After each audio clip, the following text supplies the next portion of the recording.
Apa aja dah? Ya udah.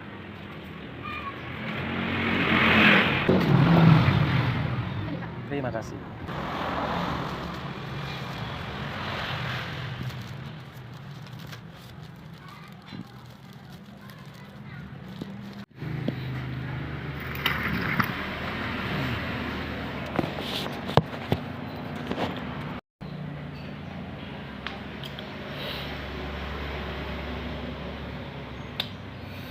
Minum dulu, Lik. Alhamdulillah. Cuacanya panas. Hati panas, kepala panas. Otomatis kepala panas. Hati mah enggak, biasa saja.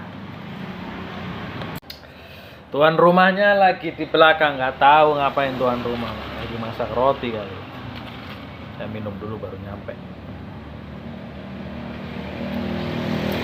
Minum SG yang 2000-an, nggak usah mahal-mahal, nggak ada duitnya, mending seger. Air putih ada, udah otomatis, tenang aja. Ini mah yang kuning-kuning. Goceng. Circle-nya orang biasa ya, orang biasa. Circle-nya orang kaya ya minumannya yang bermerek, bergengsi, di mall, di kafe. Kita mah pinggir jalan aja, orang emang circle-nya circle orang kecil, orang miskin, orang apa namanya ya? Ya orang biasalah, masyarakat pada umumnya. Camilannya juga sama. Ini dikasih tuan rumah. Tuan rumah camilannya risoles. Nggak tahu nih risoles kapan ini, tadi pagi kali ini. Makan dulu Mil.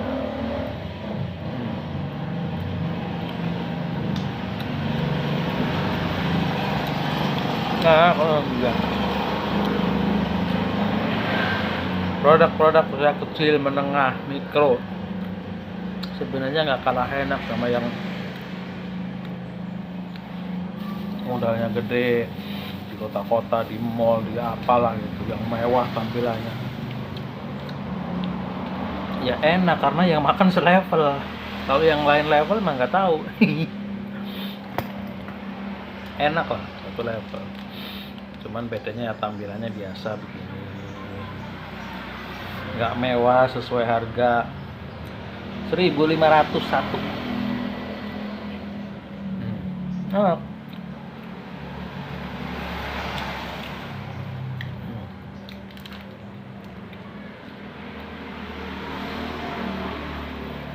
Ya, tuan rumah udah kenyang.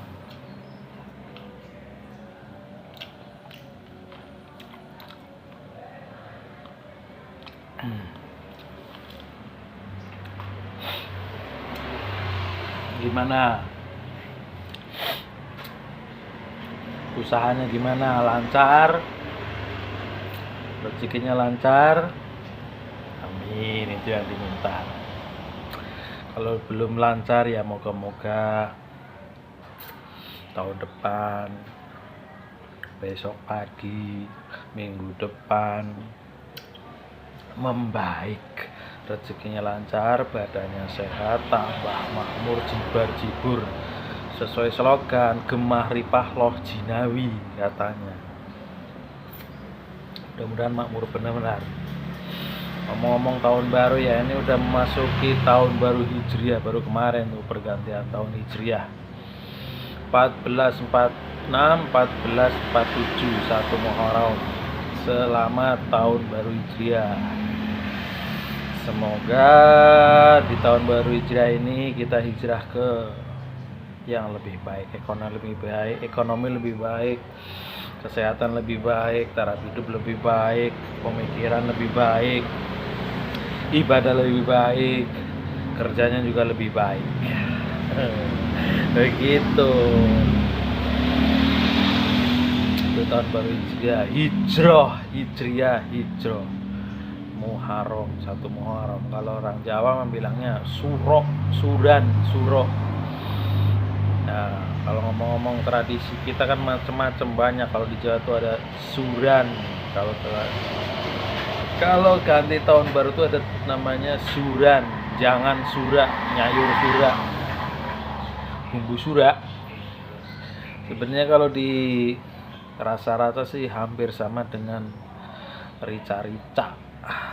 Kalau di rasa-rasa biasanya yang di sayur itu belut, entok, ayam. Ya biasanya 3 itu tuh. Kalau di rasa-rasa rasanya tuh kayak rica-rica, cuman berkuah santan. Mungkin tempat rekan-rekan ada kali. Biasanya tempat saya begitu, setiap tanggal 1 Sura. Nah biasanya kalau di kampung tuh ya biasalah namanya Sura itu identik dengan klenik yang serem-serem. Klenik serem-serem. Ada yang katanya bakar rupa lah, ini itu ngasah keris, apa nyuci keris lah. Tapi yang jelas masih banyak yang nggak mantu, nggak hajat, nggak bangun rumah, nggak hitan, nggak apalah biasanya. Nah ini biasanya ini nggak tahu nih, ada yang bilang katanya Nyai Roro Kidul mantu, tapi kayaknya sih enggak sih kayaknya. Kalau cerita dari orang tua, dari mbah-mbah saya itu sebenarnya bukan itu. Jadi bulan Suro itu, Suro itu sebenarnya bulan duka buat umat muslim, karena di bulan Asyura itu ya tahu semua lah, cucu-cucu Kanjeng Nabi itu dibantai semua.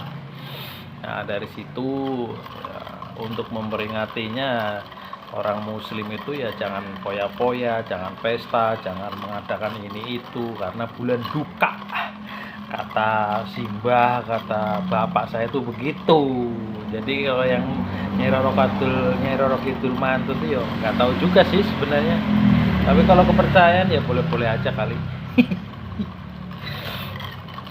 Nggak tahu lah, pokoknya intinya banyak yang nggak nikahin anak, nggak hajat, intinya nggak bangun rumah, nggak macem-macem lah, yang intinya nggak hajat, nggak poya-poya, nggak pesta-pesta. Mungkin ada sekatenan di tempat lain. Nah yang pastinya itu di kampung saya itu setiap Jumat, Jumat Kliwon saat bulan Suro, Asuro, itu ada yang namanya tradisi bersih, namanya bersih.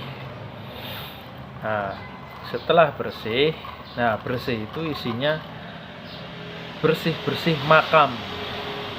Bersih makam itu ya makam, semua makam dibersihin serentak tanpa komando, udah turun temurun tuh semua makam, mau yang ada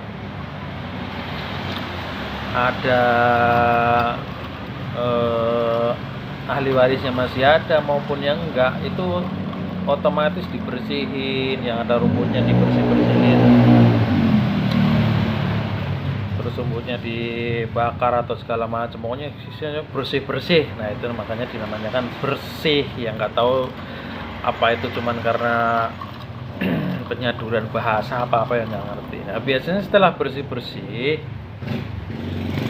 nanti ada pemagaran makam.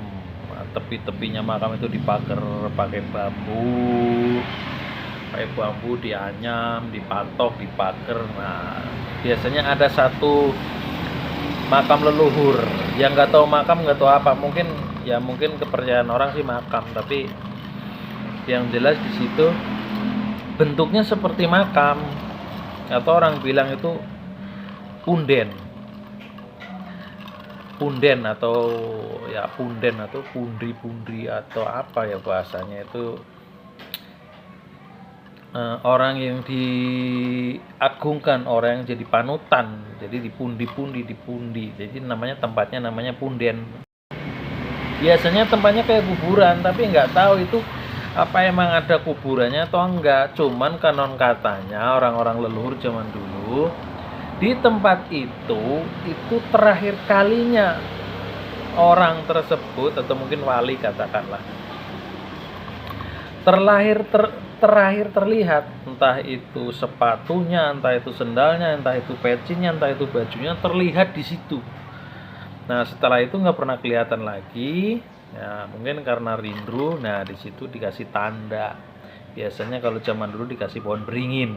Nah, makanya kalau sekarang kalau ada pohon beringin katanya angker tempatnya Mbah Wali.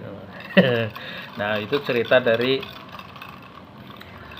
leluhur, dari bapak, dari Simba, dari buyut. Dulu saya masih punya buyut, sering cerita begitu.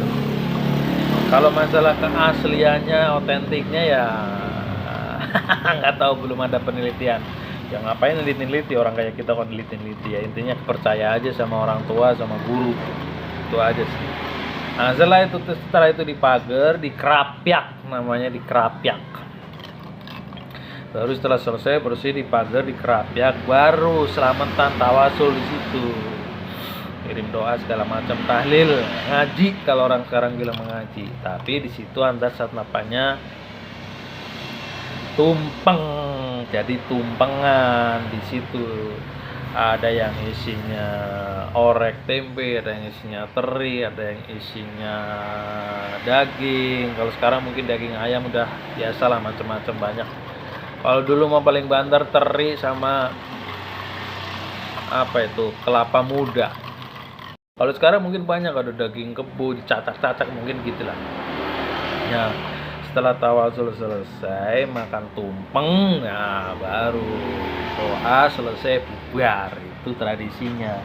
Tapi ada yang bilang tumpengan haram, bodoh amat, masa bodoh. Lakum dinukum waliyadin, yang penting kirim doanya ke Tuhan Allah Subhanahu wa taala, enggak ke yang lain-lain.